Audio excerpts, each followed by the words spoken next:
Welcome, dear soul. Tonight, I'll take you far beyond the waking world, to a place lost in time, where magic breathes and the mists remember. Close your eyes, feel the weight of the day drift away, and let yourself be carried across still waters, to the hidden Isle of Avalon, where King Arthur rests, and peace waits patiently, just for you. Let us begin. The Lost Realm of Avalon. Shoo! Close your eyes, and let me take you far beyond the mists, beyond time, beyond sorrow. When King Arthur lay upon the edge of his last breath, the battlefield grew quiet.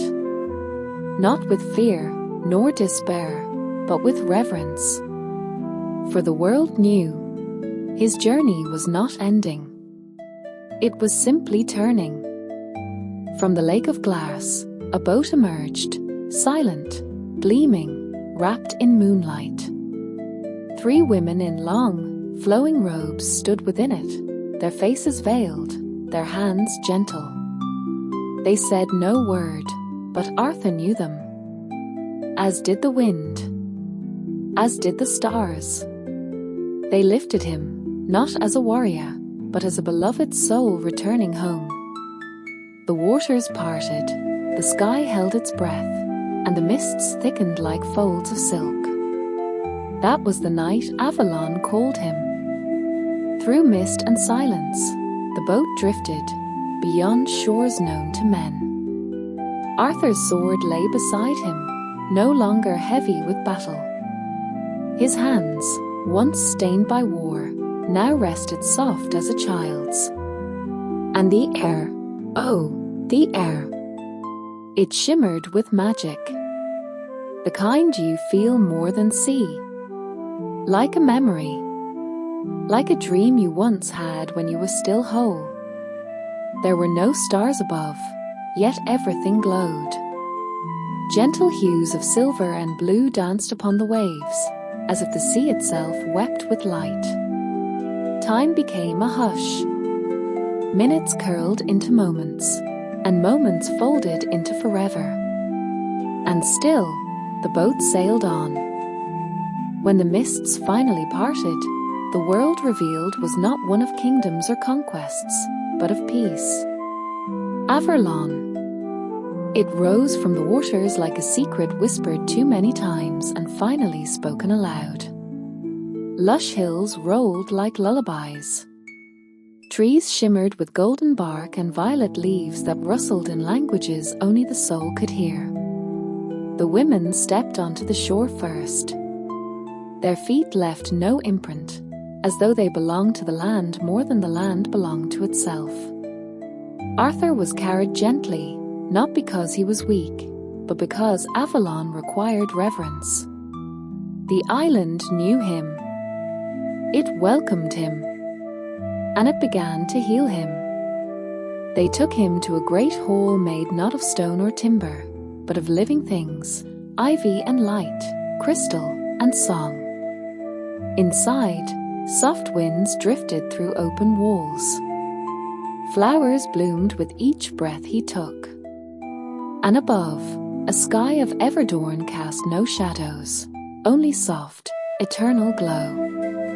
Here, in this realm where the veil between thought and dream was thin, Arthur slept.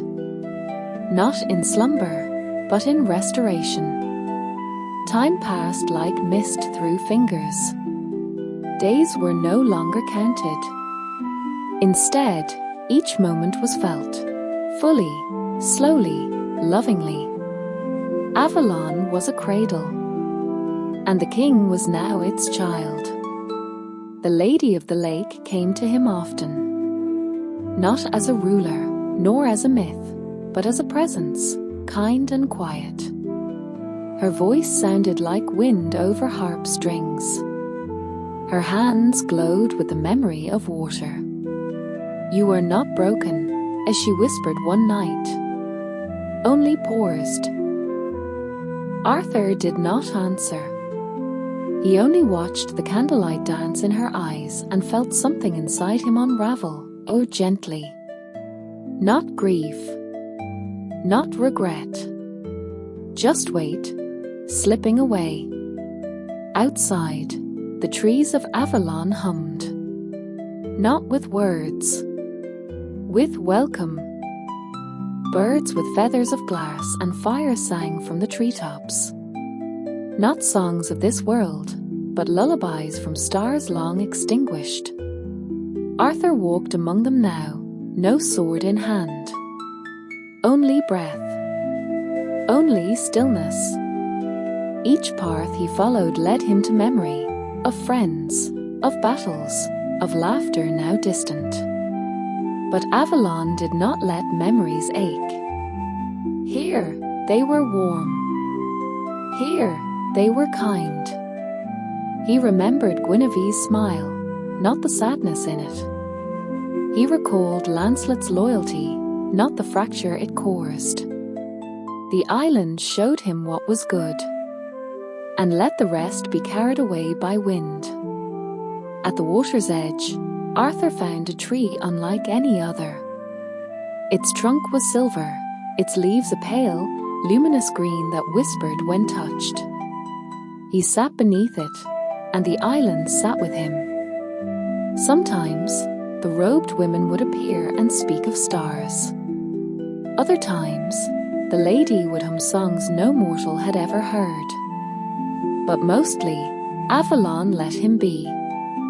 And in that silence, something beautiful happened. He began to forgive himself. Nights in Avalon were not dark. The sky shimmered in perpetual twilight, as if the sun and moon held hands above the world and refused to let go. Dreams here were lucid, wondering things.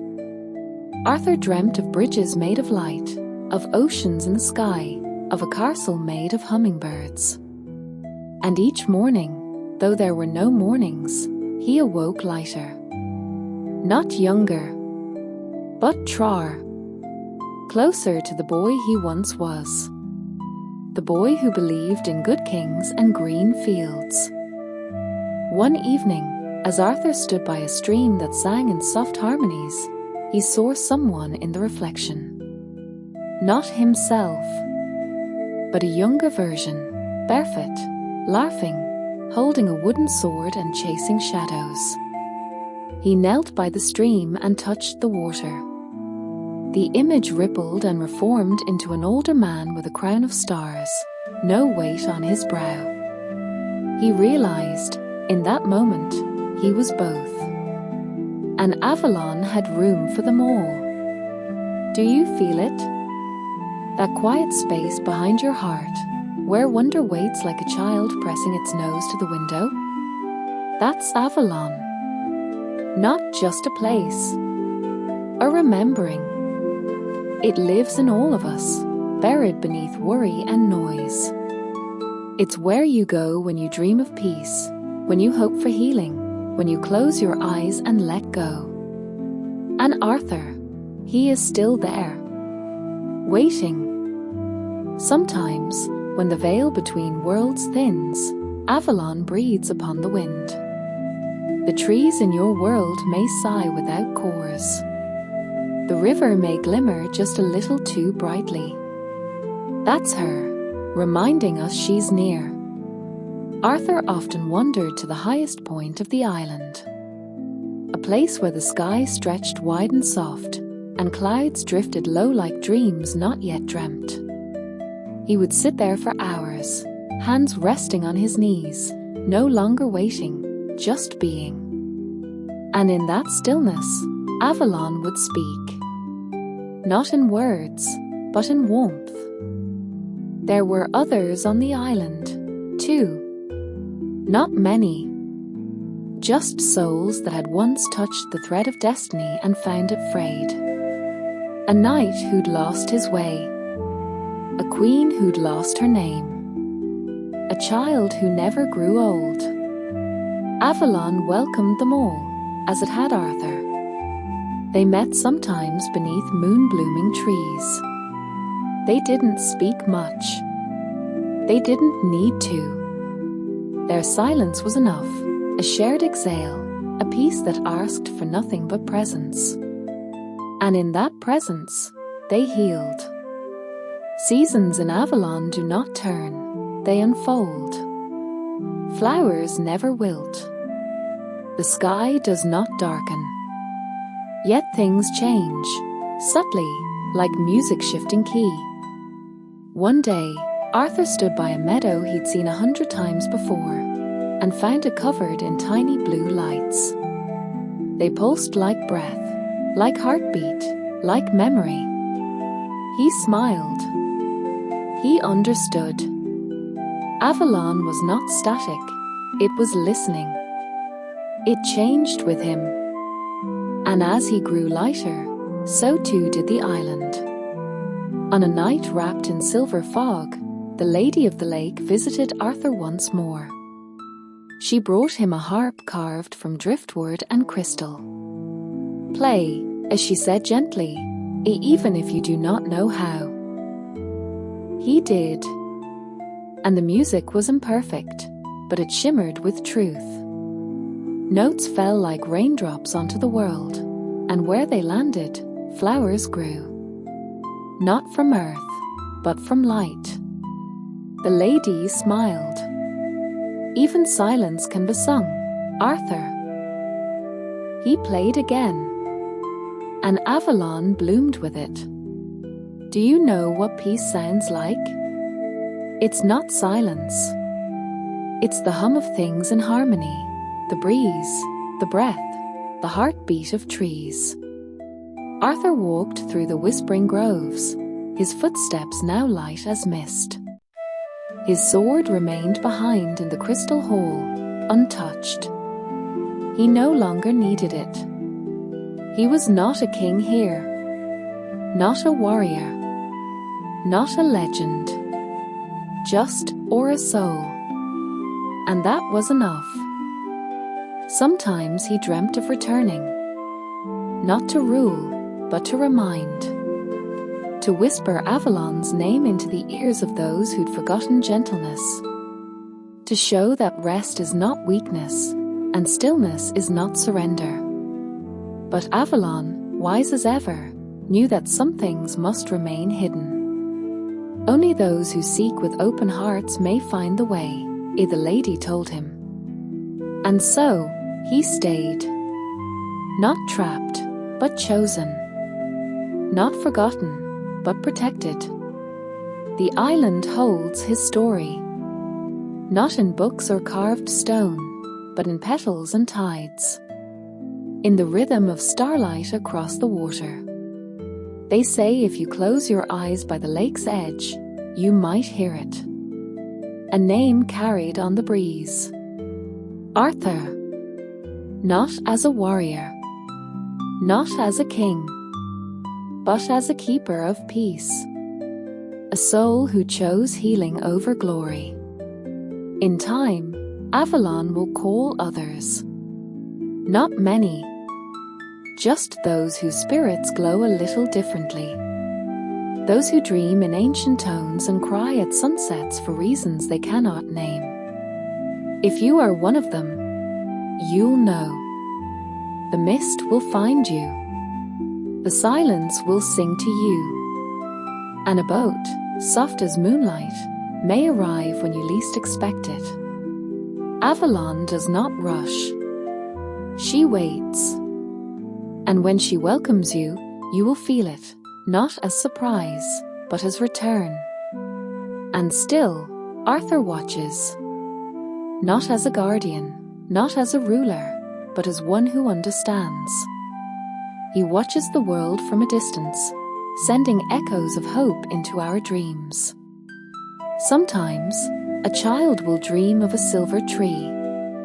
Sometimes, a weary soul will hear harp strings in the night. That is Avalon whispering. That is Arthur remembering you. So sleep now, dear listener. Let your breath soften. Let your thoughts drift like mist on a quiet lake. Perhaps Avalon is not so far after all. Perhaps it's already within you, tucked beneath layers of worry, waiting like spring beneath snow. Close your eyes and listen. Do you hear the water? Do you hear her call? Avalon is near, and you are safe. Good night. You have journeyed through mist and moonlight. You have walked the shores of a realm forgotten by time. And now, as Avalon fades gently into your dreams, let the stillness stay with you. Let your breath fall slow. You are safe, you are held, and you are home. Good night, dreamer. Sleep well, and let Avalon watch over you.